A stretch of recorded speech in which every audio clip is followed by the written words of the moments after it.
And we are live. Episode 2 of Made in the 80s. Welcome, everyone, to our second episode and our first episode approved on Apple Podcasts. So we already have a delay from our good buddy, Seal VHS, Mr. Tom Nardini. How are you, sir? I'm pretty good. It's Thomas, but I am pretty good. Or Mr. Nardini. How are you? Okay. Not the Nardini, right? We hate that one. I mean, it's fine. It's just I've been hearing that since I was 5 or 6 years old. You Well, can do better. We're not against bullying here in the 80s, right? Yeah. Oh, I love. You need bullying. You need a victim's natural predator. Yes. For them to evolve and for natural selection. So I'm all for bullying. I'm just also for creativity and Nardini. Nardini sounds really good. It's like a wizard, which is going to tie into one of our things today. For those of you that aren't aware, I am the graded 80s kid on Instagram and TikTok. Thomas is Sealed VHS on the same. You can find some of the stuff that we're going to talk about if you want to see it digitally. If you're not with us on Instagram Live, on YouTube Live right now, we also throw some stuff up on Instagram Live from time to time, so you can check that out as well. And the theme of our podcast, our show here, is that we take some really cool Grail pieces from the 80s, and we talk about them in the collecting community and see where that leads us. And we take it from there. So today I wanted to touch on something that we missed at the end of the first episode, which I thought was really cool. I don't know if you guys got to catch any golf fans out there. The British Open finished last week. And the thing that caught my eye about that, obviously I was really rooting for Rory to pull it out at St. Andrews. I did play there with an old college teammate some years back. I made a par from the sand trap out of the road hole bunker, which was a highlight of my golf career. I know you like golf as well. We played together. The most famous, the first course in golf history, I think.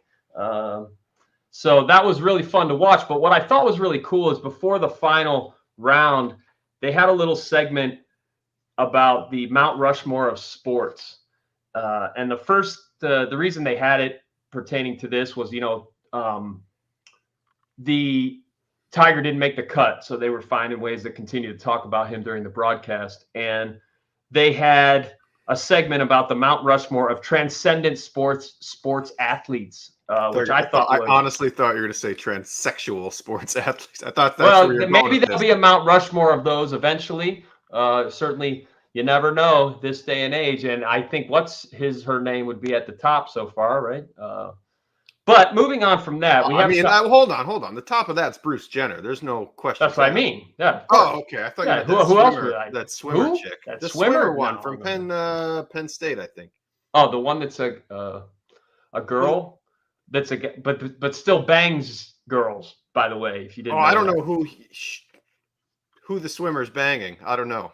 Yeah, I just thought that was the best part about the story. So it's a guy that identifies as a girl, but a girl lesbian, so still bangs other girls with, I guess, a penis and dominates them in their own sport. Yeah. Dominates them in their own sport. That's big time. Love it. Gotta love that one. But back to our point here. Women's rights. Mount Rushmore of sports, transcendent. The four that they named, I couldn't argue with them. Okay, I will say maybe sliding Tiger in there, but the more they gave the reasons for it, I thought it was great. The first one, obviously, they talked was Babe Ruth. I think that's an absolute given. These are people that elevated sports to a different level. Okay. So the bar is not pure athlete. It's just like iconic. Okay. Transcend sports. Right? Trans sports. The second was Ali. Obviously, I think that one.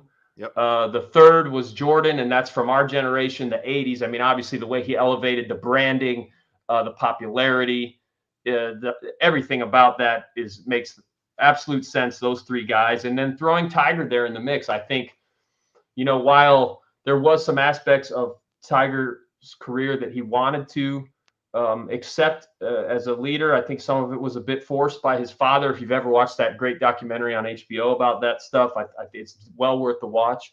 But Tiger changing the view not only of golf, but kind of modern era of, inclusion and whatever, changed a lot of things. And the way that I'll be honest with you, I wasn't a huge fan of Tiger until he blew up his life. And then he became much more relatable. There's something about chasing around nasty bar skanks, I guess, that just makes him seem like a real, everyday guy. But there was, I watching that documentary, I forgot what a total, babe his beautiful Swedish wife was, and how great they were at that time. But then certainly, a very strange transition that he went through in a really rough time. And I just love his comeback story recently and how he's put everything together. And certainly coming back from that car accident, just mind-boggling. Right by me in PV. Yeah. Mm-hmm. Amazing run. So I couldn't think of anybody that, like, who would replace those four, right? Who would it be? I mean, they named some interesting people, like, Babe Diedrichson, for example, okay, and Jim Thorpe, and I was going to say Thorpe. Yeah, Jim Thorpe, Babe Diedrichson. If you know the story of Babe, it's definitely worth looking into. I think she was in the Olympics. She was a professional golfer. I think she was a professional tennis player. Billie Jean King, Arthur Ashe. I'm talking about transcendent athletes, right? I'm not just talking. So you have to look, what was their cultural influence? There's a lot of cultural influence from those names that we talked about there. Jesse Owens. Yes, that one I agree with. There's a lot, but nobody. The guy defeated Hitler on Hitler's turf in front of him by running around in a circle. Yeah, that doesn't work. Sorry, Hitler. Your whole theory is kaput. This is for your safety. Shout out to Jim Brewer. God, we needed you last month when you put that out. So let's move on to this week's episode. I didn't even get to name anybody. Well, I said, who do you have? We just kept going and going with your lady tennis players. Again, those four I agree with, but if you're asking me to nominate someone, we both agreed on Thorpe, but I'm going to go for Transcendence, Iconic, Bo Jackson, Deion Sanders. 80's love, that's you and me. 80's crushing love. And who else? Who was the second one? Deion, still 80's. Yeah, but I mean, nobody's taking the place of those other four guys, right? I mean, the only other person that I could think of maybe is Tom Brady. And I'll say this, I'm a huge Tom Brady fan. Crushing, love, bromance, Tom Brady. The reason I would say Tom is because I think the transcendent thing that he's done is to show that an older athlete can still be the best in the world. And he was like the first. I mean, Federer was kind of doing it. There were a few other guys doing it, but Tom has taken it to another whole level of saying, hey, a guy in his late 30s, 40s, can compete at the highest level. So you look at some of those other guys, what they brought, whether it was a black athlete or, a modern athlete for branding or whatever. Tom Brady taking this to the level of, hey, an older athlete can compete and win at the highest level too, I think was a big thing, along with like Serena, just to throw another female tennis player out there for you. I know you love that. 15 tennis players you've named. We're going to, moving on, with each pot, I'm gonna have to have like a tennis veto button or something. You hit it and it'll be like a tennis ball bounce. But yeah, yeah. So let's see. First thing I wanted to start off with was this was last week was the 30th 30 or 35th anniversary. 35th? God, I'm getting old. 35th anniversary. 87 to 2022. 35th anniversary of this guy right here. The greatest rock and roll album of all time. Ask any 80s kid. Guns N' Roses, Appetite for Destruction. Well, I think you might get a little heat with the greatest rock and roll record of all time. But one thing nobody can deny is the greatest debut rock and roll album of all time. Whew. Yeah, certainly. And I mean, we could probably have 3-hour podcast, you and I, about this album. And what I like to go back to the memories. I remember looking through the booklet, uh, you know, and the pictures and the band cover that's on the inside at the playground in like 5th grade. And all the, I mean, it was even that, take away from the music when you're a young kid and you're looking at that artwork and those, those concert pictures and those tour photos and stuff. And just, I mean, wasn't it funny? It was so perfect. Like we talked about before, the coolest kid was the biggest dirtbag. And God, Appetite for Destruction, you were such a hood rat dirtbag. Wasn't it great? Oh man, outstanding. And we mentioned it last time. The two like dirtbag kids in my small town were Kevin and Bo. And yeah, they had GNR gear and I wanted it, but I was such a little tiny dude, a real nerdini, that shirts wouldn't fit me. And back then they weren't making like kids shirts for, metal bands or anything like that. Like, yeah, it just wasn't a thing. So nothing fit. So I could never get anything, but God damn, did I always want that shit. And now, I mean, I don't talk to a therapist or anything, but I think a lot of my life now revolves around that. Like, I didn't get it then and I want it now. And I miss back then. Yeah. The being the biggest dirtbag. Yeah. Sucks. And I cut You're it getting the other there day, but with the I mullet. just cut it. I cut it yesterday, it still looks like you cut it yourself, which is very dirtbaggish. Love that. 100% cut it myself. Yeah. Yes. I'm on the same page. I just have a hat on. So if you look at the track list on there, I mean, obviously, the crazy part about this album for me is that take the song that broke the album, right? Welcome to the Jungle, the MTV video that just played every hour on the hour. The coolest video and like just the rawness of it and the rawness of the album in general. I remember I saw they talk about Mike Klink producing this, right? And what a amazing job he did. They were one of these bands where they tried to do some recordings earlier on and it became too studio sounding for the kind of like rock hair punk sound that they encompassed. And they talk about how Mike was the only guy that went to the shows and was like, we have got to find a way to capture the live sound that you guys put together onto an album. And he was the one that really orchestrated this album turning into that. And so if you go back to Welcome to the Jungle, I mean, dude, I can hear that song. I've probably heard that song 20,000 times. And it still gets me like it's the 5th time I've ever heard it. Every single time it gives me chills. Every chills, single bro, time. Yes. And it still sounds like unique and fresh and original, raw, edgy, badass. It just holds up, man. It holds up. And I love this started. So this 80s phenomenon kind of started a few years ago before COVID, like a year or two prior to COVID. I remember I was cruising around in my convertible, blasting GNR. What kind of convertible is that? So let's talk about my 87 Olds Cutlass. Okay. Well, let's just pretend I was in that. Okay. I'm blaring Appetite. And I look over and there's this kid and he's probably 16 and he's wearing an Appetite or some GNR shirt. And he kind of gives me one of these, what's up, motherfucker? Dude, I was like, what is going on right now? Like, that was me 30 years ago, Oh, I was like, dude. And the other thing that I thought is funny, take GNR out of it, which is unbelievably musically talented band that got most of the time over the last 30 years the respect that they deserve musically. Okay.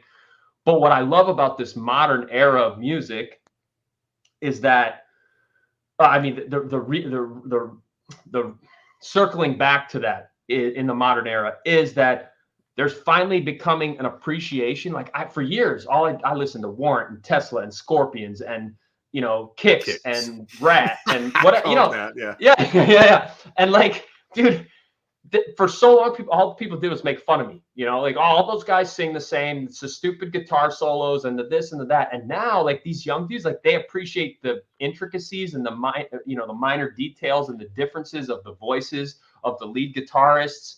And really of 80s rock in general. And I mean, I was one of a very, very small percentage of people who was just for years. How is this not appreciated? What's like? Remember the old line from The Wrestler? What the fuck is wrong with just having a good time, right? Jeez, dude, he crushes that scene. They both do. Yeah. And what? Who is playing during that scene? Ooh. Fucking Rat, bro. Come on. Yeah, your favorite. I should know. You won't forget anything with Rat. I got a sealed Rat cassette in the mail today. Which their 1990 release. What is it called? Detonator. Detonator. Yes, Detonator. With that in my opinion, Round and Round's a great song, iconic stripper anthem, but that song "Giving Yourself Away" on that is my all-time favorite Rat song. It's kind of a different song for them because it's still sort of heavy, but it's slower, and they don't have like ballady stuff or anything like that. So it's kind of a nice, nice slower jam by them for sure. Dude. So back to the Appetite album, dude. I mean, obviously the three biggest, most iconic, most important songs, probably in my opinion, in the top 50 songs of all time in rock and roll: "Welcome to the Jungle," "Paradise City," and "Sweet Child of Mine." Okay, I think I don't want to. The guitar solo on "Sweet Child" is just another level. Okay, but it's gotten so much play, and then it's been covered by like Sheryl Crow and whatever. Well, you want to talk about transcendence? That's their song. That's transcendent. Kids like it. Adults like it. Grandmas love it. Everybody. Yeah, it's been on Guitar Hero. It's been soft versions. It's like everything. It's one of their songs I don't really need to hear, to be honest. I still love the solo. Yep. But that being said, when I do actually take the time to listen to it, it is a masterpiece, man. It's a beautiful song. It is a masterpiece, and it's one that I'm happy to skip too because it's been so played. But like "Welcome to the Jungle's been played everywhere at every arena I've gone to. I'll never skip it. I'll never skip it. Ever skip it. Ever. It's so good. And Paradise City, I mean, two things that iconic anthem, but the video and seeing, like, every time I steer someone, dude, you want to see what a stadium concert was like in the 80s when people actually sold out stadium in an insane way. Watch that video. It takes me back unbelievably. Axl's got that white leather jacket and the white leather pants. It took me until about a couple of years ago to actually understand the lyrics. I'm one of those guys who there's sea urchin, like what? right. And you gotta, even the basic stuff. I was one of those guys. It's like, I liked not knowing the lyrics, and just for years, it's kind of like, a movie that ends and you don't know the ending and you get to make that shit up yourself. It's like that for that song for me. I actually hate movies that end that way, but I do love Paradise City. But Armin, if you're picking your favorite track off that album, what's it going to be? Oh man, I mean, it's probably still "Welcome to the Jungle," but if I want to be like a snobby GNR connoisseur, you know what it is. It's "Rocket Queen." I mean, that song, the ending, it's a ballad, but it's also hits heavy all the way through. It's got a cool transition period in the middle of it. There's a live recording of a chick getting banged in the ass. It's got everything you'd want. It's got everything. Yeah, you can't. That's real rock and roll. The most badass song, and maybe my favorite GNR song, is on that album, and it is "Night Train." Yep. I mean, it's impossible to. There's only like a couple songs, and a few of them I've picked up as I've gotten older, even more of appreciation for. I mean, look, how do you get rid of anything here? And every one of these you could argue to be one of the top 3 songs on the album. "Welcome to the Jungle," "It's So Easy," "Night Train," "Out to Get Me," amazing song, "Mr. Brownstone," "Paradise City," "My Michelle," one of my all-time favorites. I saw that when they had their reunion tour in 17 or whatever it was. Sebastian Bach came out and sang that with Axl. Yeah, you were there the night after me, April 6th. I was there both. No, I was there both. Oh, nights. I was there. We didn't know each other then, but I was there. We were both at that night. Yes. T-Mobile Arena, Las Vegas. And they played the Troubadour the week before, I think, in LA. Well, they did, but that was like just an unannounced thing. Yeah. And I didn't live in LA at the time, but fuck, if I would have been there. I would have found a way. Yeah, I went to Vegas. We were at that show, and I was at the next night when Sebastian came out. Yeah, because Axl was in that chair because he fucked himself up. Dude, I didn't know that at all. I'm like, I did not have good seats, but I'm like kind of far away, and I don't think I have my contacts yet. I couldn't see. I'm like, where the fuck is Axl? And my buddy's like, He's in a fucking wheelchair. I'm like, what? Wasn't that Dave Grohl's or something? Yeah, that was his. And then that first night, if you remember, I'm like looking. We were up way high to the side of the stage / his side. And I'm looking down, I'm like, where the fuck is Slash? I see like the spotlight, but nobody there. And I'm like, oh no, did this go off the rails already? Like, this is not good. Yep. Because you didn't know. I mean, now they've been back for 3 or 4 years. It's like everything seems tight, but back then and before that, GNR shows were known for like either being late or they could just stop at any moment or God knows what. So there's this weird feeling in the air. And then where were you sitting on? I was on the floor. The first show I was on the floor in front. I was all the way in the front going absolutely. Do you remember Slash not coming out right away to the first song? Dude, he came out. I think it was It's So Easy, and he came out like 15 to 20 seconds after the song started, and then the crowd went fucking ape shit. And I thought it was like that was their way of like welcoming Slash back, like giving him a moment. But apparently, no, he just had some issue with the guitar. Okay. Well, I'll say so being late, right? You mentioned that. I had an opportunity to see GNR in Dayton. I grew up in Cleveland, but I went to high school, junior high in Dayton area. I had a chance to see them at the Nutter Center in Dayton, and that was that infamous show where Axl was having some tantrum. This was on the Use Your Illusion tour, and he had some tantrum or I don't know what happened. They didn't even go out till like midnight, and there was like a fucking riot, and they, whatever. And I don't even know if they completed, but my parents were like, nope, going home. So I never even got to see that. So sucks, dude. Yeah. But then I did your dad take you? God, I can't remember. I think so, or at least I went with some friends, and then they picked me up. I can't remember exactly, but yeah, it was. I imagine his voice. I won't say it. Oh, it's it, Jay. We're going home.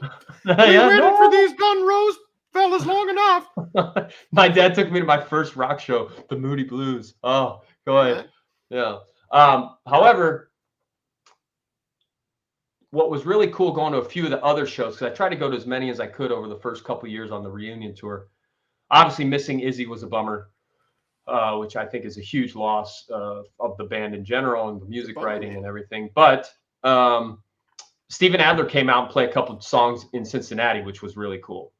You were at that show? I was at that show, yeah. But he didn't do too many, but I was at that show too. But what was the crowd? Did they know who he was? Were they like, oh yeah. Okay. Yeah, it was awesome. And that's a home show for him. Right. So yeah, that was that.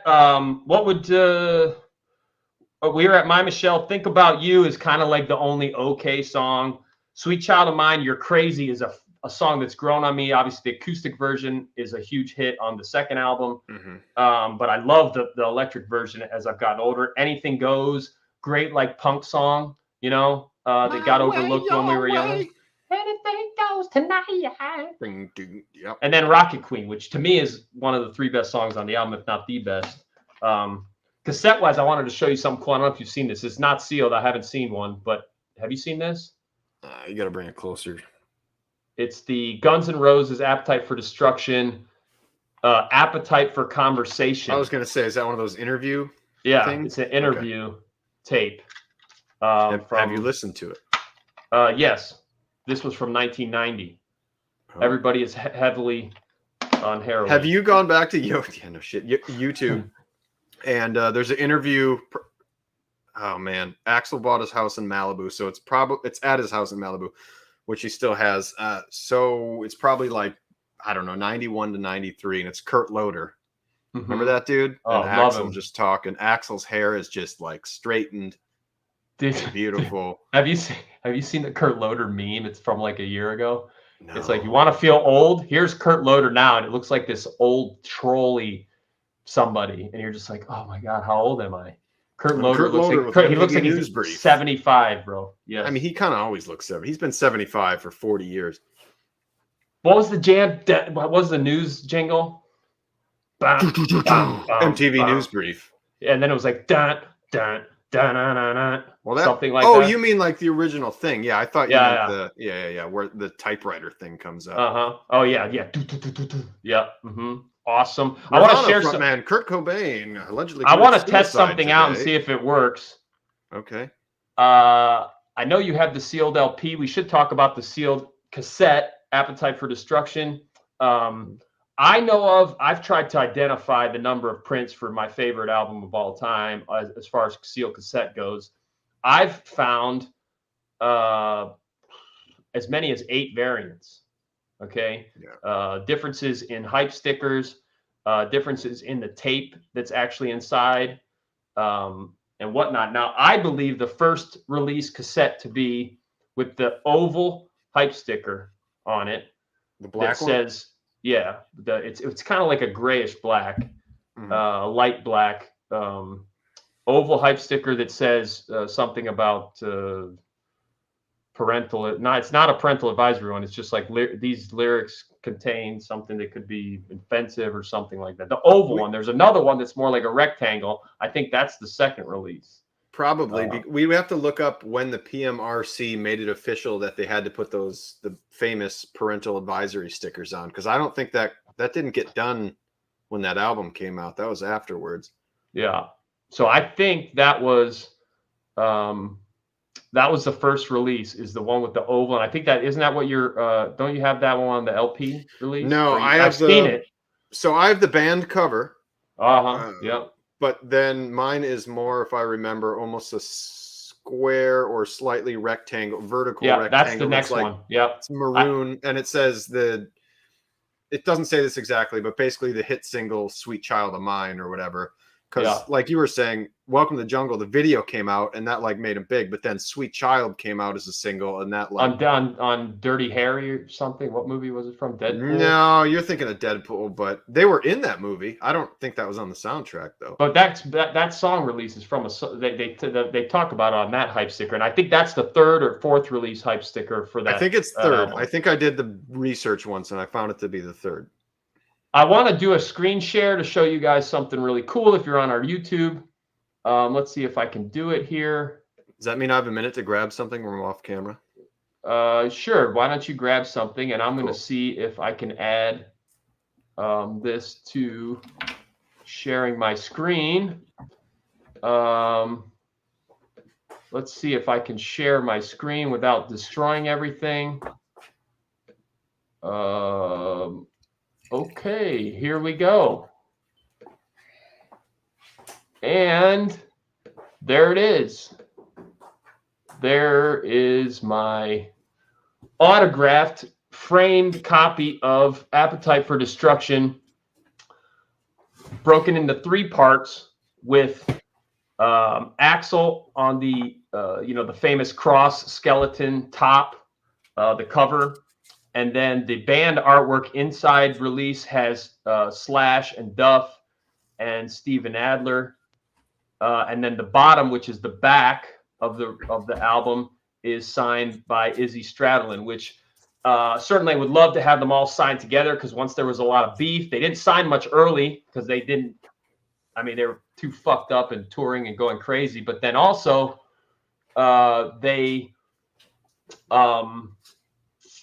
then they had the beef and the breakup and everything else, so nobody would sign together, and it was hard to get them to all sign together. A lot of times, if they would see something signed, they would reject it from somebody else, and on and on and on. So Izzy is the hardest one on there to get, which I think is really cool. For those of you that are able to see it, you can go on there, and that's one of the rare pieces in my collection, is the fully signed and autographed Appetite for Destruction release. Man, I can't find what I was looking for. But I still haven't found. Don't sing U2. Not when we're talking about GNR. Hold on. Okay. All right. I'm getting rid of that. And we are back. I don't know what I'm going to talk about, but now we're getting close to moving on to the next thing here. I guess I'll talk about, since there's a break, my Castlevania shirt, which I wore last night to Sound It Out. No, it's a rock band from Georgia that plays rock song soundtracks from 80's video games, sometimes some 90s. Dude, it was epic. I sent you some videos. You saw it. The Bit Bros? No. Oh, dude, that's making me crazy. I'm going to come up with the name. Hold on a second. You're fucking crazy. What did you think of those videos, though? They were neat. Very talented fellows. Dude, they played the Castlevania soundtrack, which is amazingly done as as a rock songs, because each level is completely different and perfect for like heavy guitar riff and whatever else. You know what I mean? Bit Brigade is the name of them. Bit Brigade. Bit Brigade. And dude, the Castlevania stuff was unbelievable. I didn't know that was such amazing heavy metal headbangers ball fucking music. I mean, it was great, but that was another level, really. Another level of awesomeness. And then they did Zelda, and Zelda gets a bit repetitive, but certainly it brought the biggest cheers, the intro, and whatever else. Oh, well, I mean,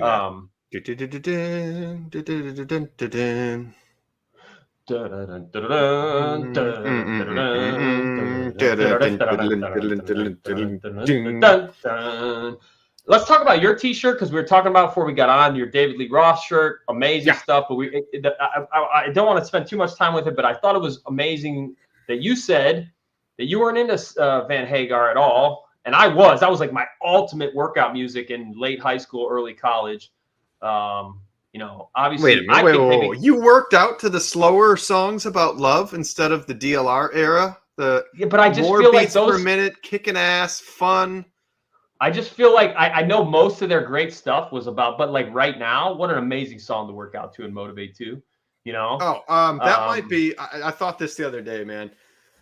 All Around, if you put everything together, that might be their best song. And that really pains me to say that because I'm such a DLR guy, but it's just a masterpiece. And I know I said that with Sweet Child, but I don't throw that around lightly. It's amazing. The solo section of that song is one of the tightest band grooves I've ever heard. Like, you can hear each instrument clearly. They all fit together, but are all doing different things. It's just fucking amazing. Yep. I think musically, Hagar took them to a whole nother level, right? I think a different level. I'm not going to say a higher or lower level, but yeah.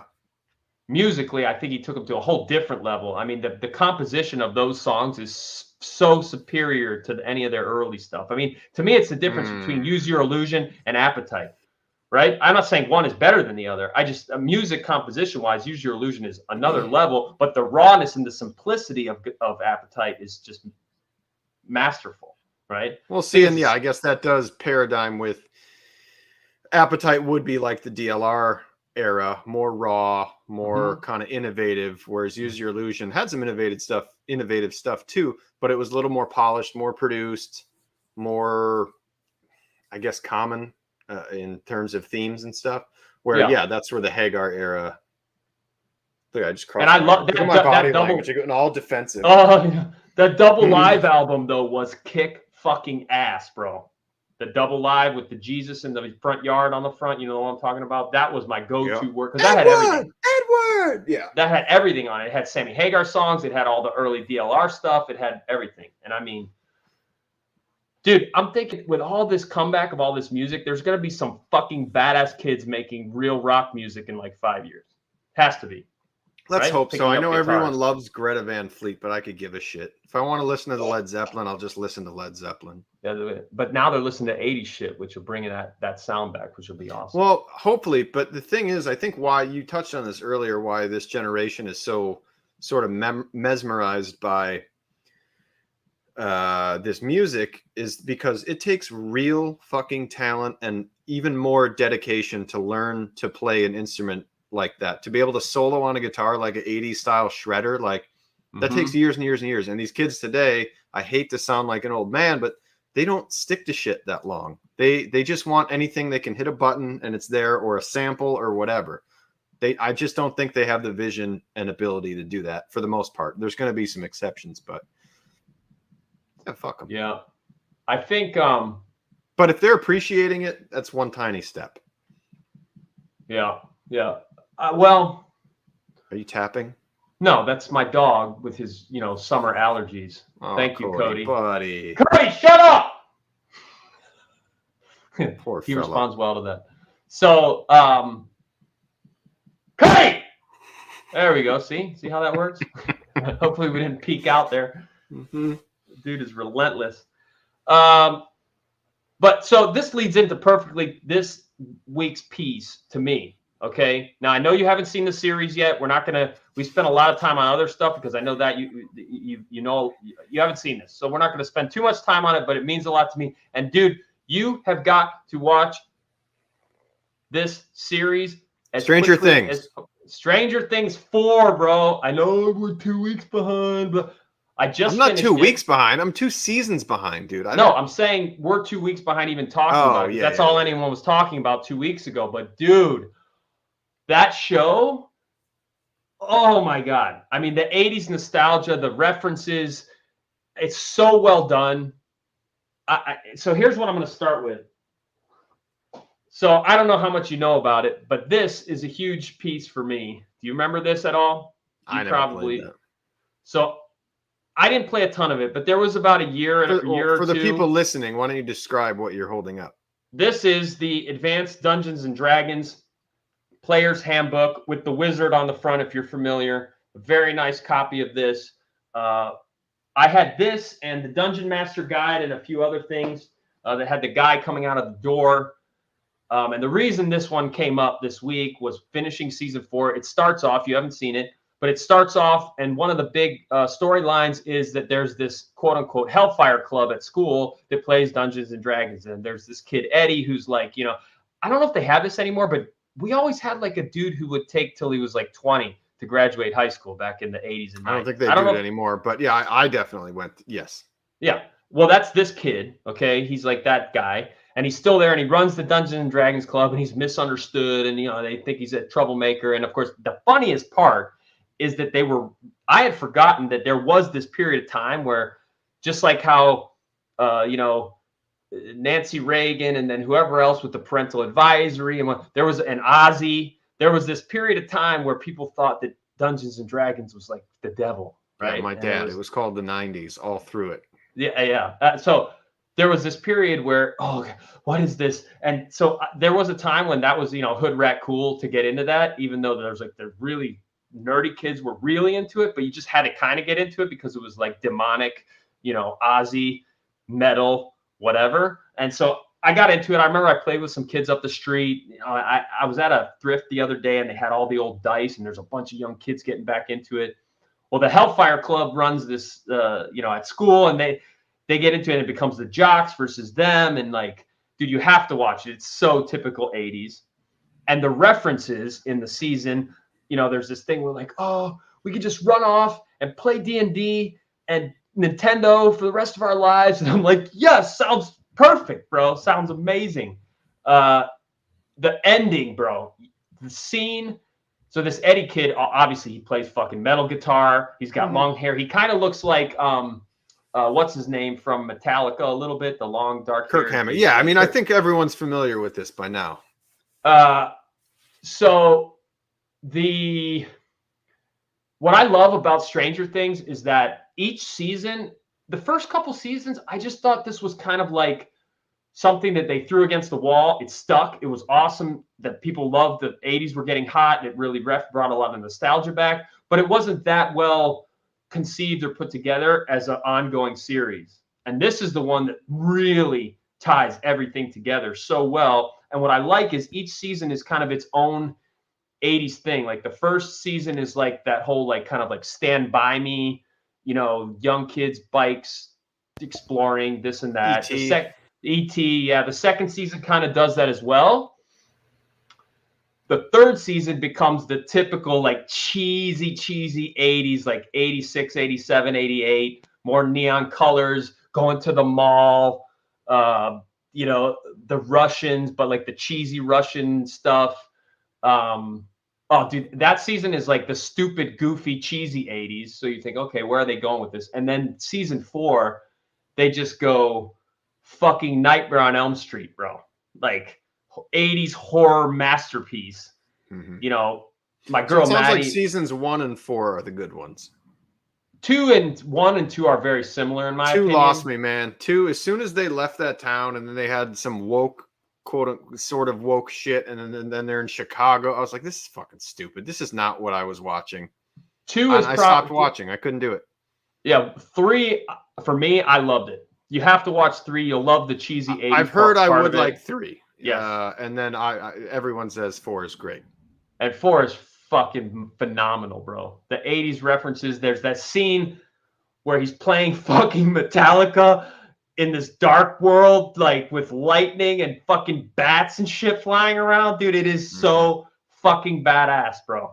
Oh my God. You have to watch it. I mean, and the whole references to Dungeons and Dragons and Nintendo and like they're just everything is in it, dude. It's just everything 80s, but done right. And there's not a lot of bullshit in it. There were a couple things I'm like, dude, no one would say that in 1987. No one would say this and no one would do that or act like. There's a few of those, but not that many. And they didn't have to make it too, modern, whatever you want to say. But you remember. So you want me to watch this because there's references to 80s stuff and Nintendo, correct? And it's just fucking great show. But yeah, well, hold on. It's now July. Okay. I believe I told you this in November, so we're 7-8 months. You have not watched it. I asked you. I implored you. I told you you would love 8-Bit Christmas. Christmas, yes, I know. And I watched it a little bit, and that's only an hour and a half commitment, not a whole season of horse shit. Well, horse shit is not what that was, but yes. No. And the Player One. What was that other video game movie you wanted? Ready Player One. Yeah, people told me to watch that for years, and I'd love it. I love it. And I did like it for the most part. Tons of 80s references. But yeah, dude, that is one of the better opening scenes I've ever seen in my life. I did watch that for you, and that is fucking amazing. Yes. Mm-hmm. Very good. Very good. Those are two things I do need to watch for sure. So this leads me into my next piece that goes along with the Dungeons and Dragons book. But into season 4, there's this whole scene at the end where they're getting geared up to fight the demons and the fucking upside down and whatever. And they get all geared up at this, military supply store or whatever, dude. And like, there was another one that it reminded me of, but it reminds me of one of my favorite all-time 80s movies and one of my gems of my sealed VHS collection, which is this VGA graded early book box, big Tilted box, down. Yeah, there you go. gatefold release, graded 85 of original Red Dawn. This is the only VHS copy of this that I've seen. I got it at Heritage Auction in their first premiere VHS auction maybe a month and a half ago. Still has, That's where you got that? Yeah. Yeah. I thought this is that one you missed out on that one, didn't you? Remember you were in town. We were on Venice Beach. And you were doing your squat thrusts or your rings or whatever the hell you were doing. And you were like, I could just live in a van here again. I did it for years. It was awesome, man. And I could eat vegetables and just be happy doing arm curls or whatever the fuck it was. That came up that you're like, dude, should I get it? Should I get this? What happened with that one? Well, that was a beta copy and it was this guy in Texas, and he got mad because I asked some people in the community about it, and then he ended up not selling it to me or refunding me and whatever. But he had 3 sealed beta copies, including one with a weird watermark I've never seen before. And then I saw another beta copy, and then I bought one. I've seen 5 total. I have a Betamax copy of this that's activating now, but this is the only VHS copy of this that I've ever seen. Mm-hmm. And the ending scene, they get geared up, and it just totally reminded me of Red Dawn, Wolverines, the whole young crew going up there. So, of course, like 4 or 5 days later, I had to watch this with my little cousin and my dad, actually, and he had seen it. And, dude, I hadn't probably watched this in 20 years, and I forgot. It was one of those movies we all had. I had it on VHS then. It was one of those, you stay home from school, there was a rotating 10 VHS tapes that you watched. For me, this was one of them, and I had forgotten how well I know every scene. And then you think back to movies like that and how heavily they influenced your psyche, your emotional self, and whatever. I mean, a lot of people now, unless they grew up like we did, don't understand like what the 80s Cold War was still like, the threat, the Russians are coming and all this other stuff, and what that felt like. Mm-hmm. For me, I tell you, one of the most surreal experiences of my life is driving around Moscow in 2001 with a family friend in Moscow, and just be like, how am I here? How does this even make any sense? Based on how we grew up, thinking that would never even be a remote possibility. You want to go there now? No, not now, but it was great then. But yeah, I couldn't believe the scenes in this that I'd forgotten, but the music, the soundtrack is really good. that opening scene where they shoot up the school. Remember the Cuban military comes in on the parachutes and they shoot up the school, and Patrick Swayze looks so fucking good. He's in that truck and he picks up Charlie Sheen, who's playing his younger brother, and it's loaded with stars from 80 stars. It's got Jennifer Grey. Nobody puts baby in the corner. Of course. Leah Thompson is in it. She looks great. She's like this little, like hot little bitchy. You found her attractive, Leah Thompson? Well, yeah, she has that kind of like farm girl, kind of rough around the edges. I couldn't do it because I just saw her as, you know, Marty McFly's mother, and to me, she was too motherly. So I never found her like attractive in that way. Yeah. That's true. She's very different in that, but she has that kind of like those Hold little on. hard. I just thought of something. Back to the Future features. 2, when they're at the casino and she's like, "You were the one who wanted me to get these things." Yes, dude. I like her there. Yeah, right. Yep. She's perfect in that role. Dude, these things. Yeah. Oh, dude, that's great. But no, she, in that movie, I forgot how much I love the ending. How the ending ties everything together without, you know, hitting you over the head with it. Swayze is just amazing in that movie. I mean, the dads, there's the guy that looks like Jeremy Irons that plays one of the dads. I know a lot of the stuff you're not going to remember, but you have to go back and watch that because it really. I need to. I mean, it's just one of those rah-rah fucking 80s testosterone movies like Wolverines, fucking, let's go. Let's somehow they like destroy all these Cuban and Russian forces themselves. You know, 6 kids from high school. 2 for 1. I love it. Yeah. And this, I do like how they talk about the storyline and everything else. So definitely see this one. If you ever see a copy of it, keep your eye out. I love the sticker, the $29.99 sticker release, because that was when the prices changed. Because if you remember, they were what, $79.99 or something early on until around 84, 85. And then the last thing I wanted to do is I do have a little mail call. No, we're not singing any songs this time, are we? This is kind of a big deal for me because I haven't opened this yet, even though I got it like on Friday. So this eliminates, you know, I kind of got to the point where I'm like, I gotta stop getting so much stuff. And I made a list of my top 100 video games of all time to me personally. And that list is very close to being complete. And the top 25, 30 list, the top 30 is probably the most important to me.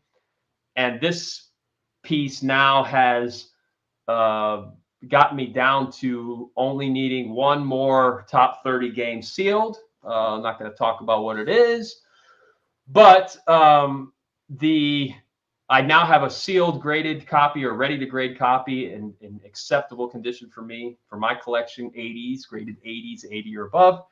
Of everything on that list, this except for one, and then I have maybe about a handful. There's 2 others that I really do need to upgrade, and then about 3 or 4 that I would love to, upgrade. I'm not going to go over that list now. Just open the fucking box, Jesus Christ. Okay. You know what this is or no? No. Oh. Okay. Oh, it's fucking double boxed. Gotta love you. God love you, double boxed, right? I appreciate the hell out of that. A priority into an express.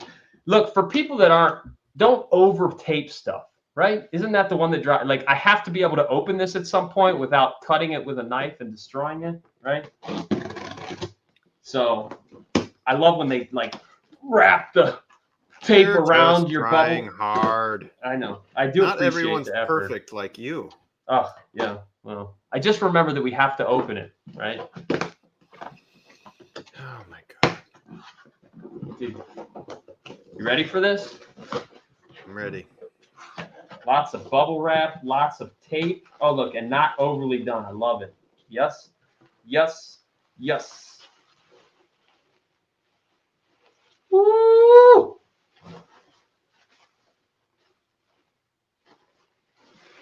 Oh, yeah. Here she is. Oh, not for resale? No, it's the second release. Okay. But I have a very high grade CIB copy of Not for Resale. Now, of course, I would love to have the Not for Resale. This one does have, the security seal. Very nice condition. Looks to be no tears, no Just, anything in the plastic. Listen, this is Halo. Halo Combat Evolved for Microsoft Xbox. I think it was released in 2001. Now, the reason why this game, not only is it an awesome game, but it means so much to me, there's a little bit of a misunderstanding that I've seen circulate, even in big auctions like Heritage, about the not for resale.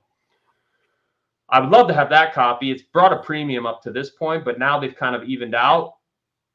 I would be interested in picking one up if anyone has one and moving this one, but that I do have a nice CIB. Hold on. I've never seen you be more effeminate than just now.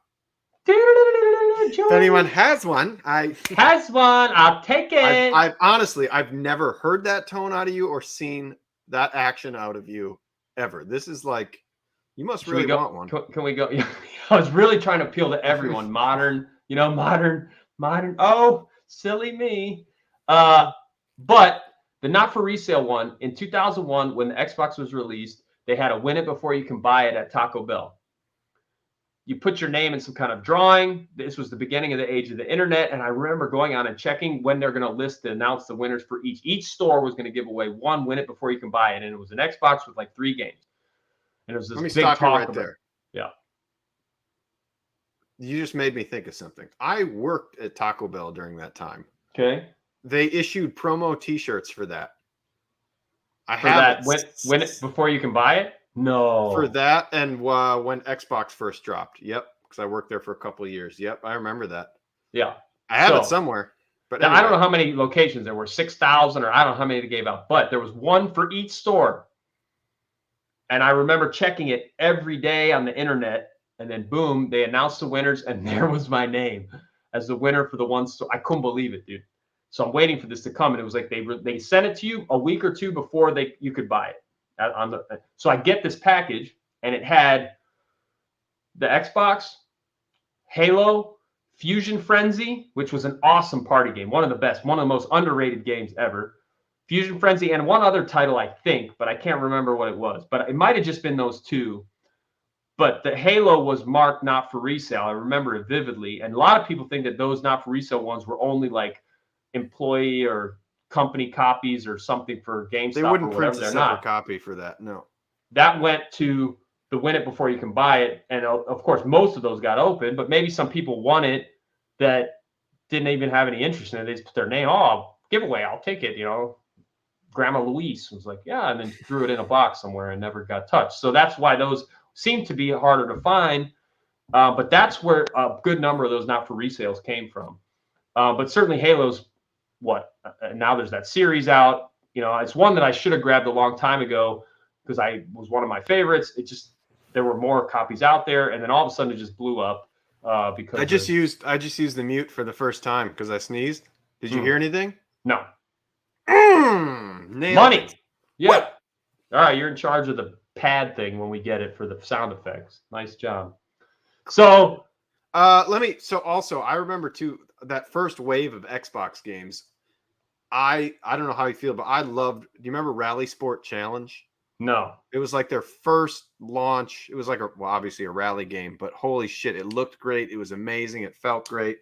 The only kind of rally experience you had up into that was like Gran Turismo and some other title on PlayStation, which I love. I love the Gran Turismo series, the early ones, but I would go to Target just to play their like little sample Xbox and play Rally Sport. You're not a racing game guy though, are you? I like early stuff. Excite Bike, Diddy Kong Racing, Mario Kart, stuff like that. I didn't like the realistic racing stuff, mostly because I probably sucked at it.